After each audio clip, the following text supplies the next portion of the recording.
everyone, Ashlyn here with Minister for Happiness. Hope you're having a super Sunday and welcome to this week's story time.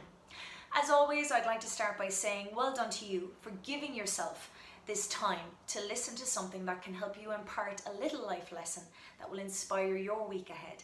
And please, as always, like and share this and subscribe to my YouTube channel if you haven't already, because somebody else you know may want to benefit from this little life lesson. And if we don't share it, they won't know. So as always, share the good stuff. And this week's story is one that I definitely feel is so relevant at the moment, and I'm sure it will resonate with everybody listening. So I'm going to tell you this story and allow you to have your own interpretation of how it affects you or what it makes you think about right now. And I'll give you my little insight at the end, as always, as well. So I hope you enjoy.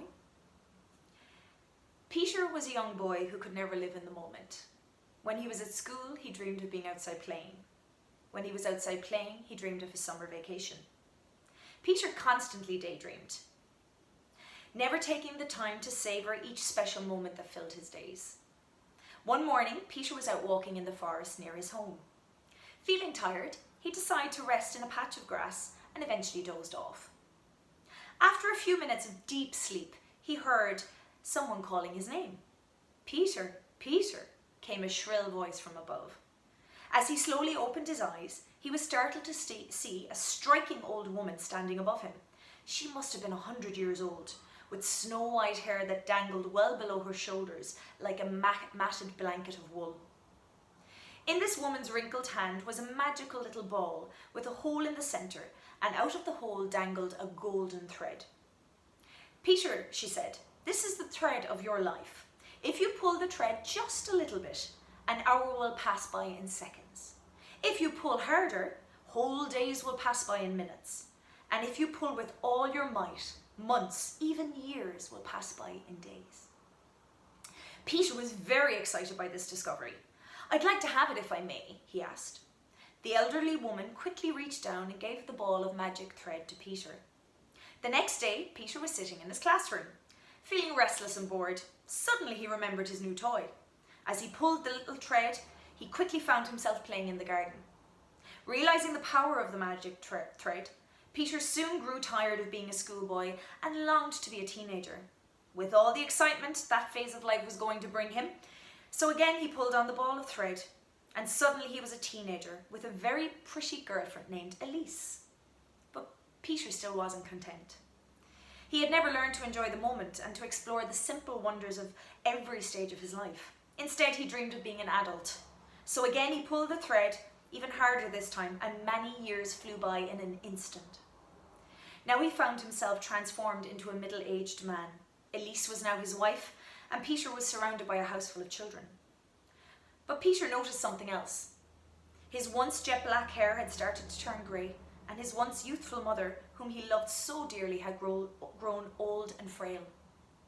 Yet Peter still could not live in the moment.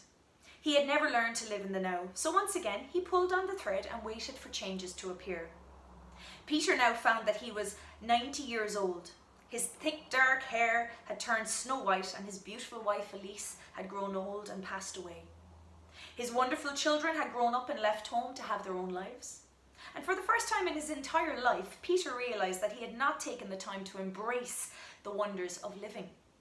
He had never gone fishing with his kids or taken a moonlight stroll with Elise. He had never planted the garden or read those wonderful books that his mother used to love to read to him when he was a child. Instead, he had hurried through life, never resting to see what was going on along the way. Peter became very sad at this discovery. He decided to go to the forest where he used to walk as a boy to clear his head and warm his spirits. As he entered the forest, he noticed that the little saplings of his childhood had grown into mighty oak trees. The forest itself had matured into a paradise of nature. He lay down on a small patch of grass to rest, and he fell into a deep slumber. After only a minute, he heard someone calling his name. "Peter, Peter," cried the voice. He looked up in astonishment to see none other than the old lady he had met as a young boy with the golden thread. "How have you enjoyed your special gift?" she asked. "At first it was fun, but now I hate it," he responded. "My whole life was passed by my eyes without even giving me a chance to enjoy it." Sure, there would have been sad times as well as great times, but I hadn't had the chance to experience either. I feel empty inside. I have missed the gift of living. You are very ungrateful, said the old woman. Still, I will give you one last wish. I'd like to go back to being a schoolboy and live my life over again, please, quickly, or Peter responded quickly. He then returned to his deep sleep. Again he heard someone calling his name and opened his eyes. Who could it be this time, he wondered. When he opened his eyes, he was absolutely delighted to see his mother standing over his bedside. She looked young, healthy and radiant. Peter realised that the strange woman from the forest had indeed granted him his last wish and returned him to his former life. Hurry up, Peter, you sleep too much, and your dreams will keep you from school, said his mother. Needless to say, Peter dashed out of bed and began to live his life, the one he'd hoped for. He went on to live a full life, one rich in many delights, joys and triumphs. But it all started when he stopped sacrificing the present for the future and began to live in the moment. What about you? And I think this lesson is so impactful at the moment, because this time, as sad and difficult and challenging and uncertain as it might be, there are moments of wonder and peace and calm and quiet and appreciation in it. And when you look back on this time, because it will pass, what will you remember? What will you look back on and think about? Will you have learned something new about yourself? Will you have appreciated the things that maybe you took for granted? Will you have learned to simply appreciate the simplicity and joy that is in life, in the simple things that happen, in the moments with your family, in the pleasant conversations, in the cooking, in the gardening, in your home, in the things that you've worked for, having the time to enjoy them? What will you look back on? What will you remember? And going forward in every moment of your life, because all you have is now.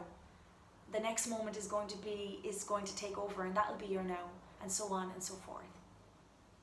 So take the lesson and don't sacrifice the present moment for the future or be living in the past. Appreciate now.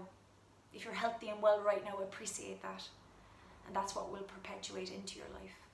And if you could take that little life lesson, which is what I'm going to take into my week ahead and hopefully for the rest of my life. Because you can't get time back. Money we can make more of and other things we can experience, but time you don't get back. So appreciate it. So thanks for listening as always this week. I wish you nothing but happiness, health, and all of the abundance of time and joy that you can muster over the coming days and weeks. Until next week, as always, please like and share and subscribe to my YouTube channel. And if you're looking for something to read at the moment, remember my book 21 Sleeps is available on Amazon. It's an easy read and it's really positive. So maybe it's something you need to do right now for yourself, or maybe recommend it to someone else. Until next Sunday, have a super Sunday. Stay safe and well and enjoy the long weekend.